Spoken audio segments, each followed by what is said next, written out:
If you have a GR Corolla, we're going to show you how to do an oil change at home. We're using a Pennzoil Platinum 0W20 15,000 mile protection. That's what we're not going to do.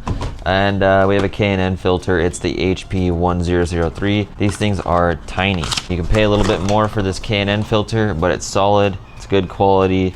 I really like it. You can get this socket on there to take it off, which we won't need to do, or you can use your regular oil filter wrench. I would recommend 5,000 miles or less on any sports car. That is my personal opinion. If it's something you really care about, do it every 3,000. The engine will last so much longer. Sludge and buildup in your valve train especially is the enemy. So when you change oil often, you are avoiding that. Let's get into it. All you need is some jack stands and a jack. We have jack stands down here and a jack here. But for filming's sake, so you can get as clear image as possible to have the highest level of confidence in what you're doing, we're gonna throw this Corolla on the lift.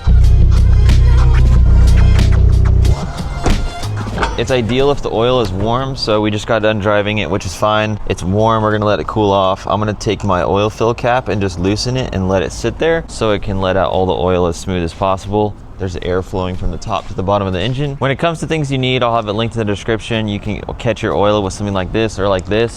If you want to dispose of your old oil, if you didn't know, you can take it to auto parts stores. They'll get rid of it for free. They then get paid to recycle it with, I don't know what company do it, but they just take your oil, that's all I know. I have this one right here for the lift, but there's options. Tools and oil, everything linked in the description. Oil filter wrench, and this little guy right here, I love. It's a magnetic drain bolt loosener, so like when the oil's hot, I can put this on. You'll see, it's rad. I love to have one of those. 10 mils, all you gotta do is take off this part right here. Oil filter access right there, drain bolt right there. This is best case scenario. We're gonna drain our oil first. 14 mil. All right, broke it loose. Rag handy. Put our trusty magnetic tool on there. Then I can get my hand out of the way. This might splash. Ooh, clean. Then I can take this, wipe it off. Do I have a nut on there? I don't. I've got this draining in the corner right here. I'm gonna go up and grab the oil filter, twist it to the left. This one's so tight. This is this car's first oil change. So once I kind of get it loose, I want to get it dripping. So I can reach up in here, start loosening it. Most important step, that O-ring right here is intact. It's not on the actual oil cooler up here on the engine. Make sure it's not on the engine, because if you have two seals on there, then it's gonna leak and then you're gonna drain your oil and you blow up your engine. Take our new oil filter, grab a little oil on my finger. When you get it snug, it'll spin easier to tighten it by hand if that's lubed. We'll put it up in here. And we're just gonna get it like bicep tight, forearm tight. That's it. I'm gonna wipe that off. Take my drain bolt, and I'm just gonna come in here, snug it up. Dialed. I've done this enough times where I'm 100% confident that. If you're not, fill it with oil, start it, let it run, and then make sure it's not dripping out of here, but because you're gonna cover this up. I'm confident. I've done this so many times, so I'm not gonna worry about it. I'm gonna put my cover back with my 10 mils.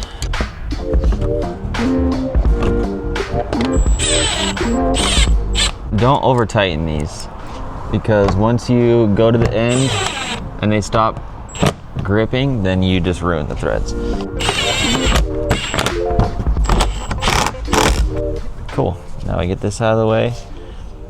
Now from up top, toss our funnel in. This car should take about 4.5 quarts. It is a small engine. This is exactly 5 quarts, so I should have a half left.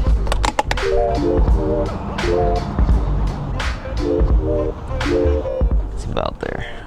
Before you take a measurement to make sure it's 100% good, we need to get oil in the filter. But before you do that, what I like to do, just for a peace of mind, take this out, catch that in the microfiber, toss this back on, clean this out, set it aside, grab your dipstick, wipe it off, make sure it's clean, look at your marks, see 2 dots on here, stick it in deep for a sec, pull out smooth. I see oil to the second line.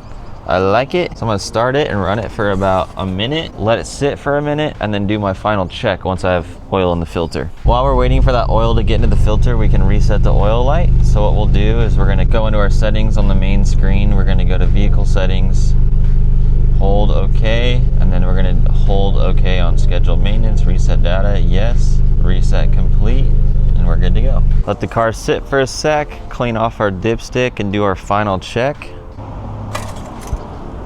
Our oil level is right in the middle of the 2 dots. We're good to go. We're ready for another 3,000 to 5,000 miles. If you just got your GR Corolla and you're changing your oil, you're doing your maintenance yourself, I highly recommend a K&N intake. I'm gonna leave the video right here where we install it. Check out what you like, some noises, the install process, everything. It makes the car really fun. See you over there.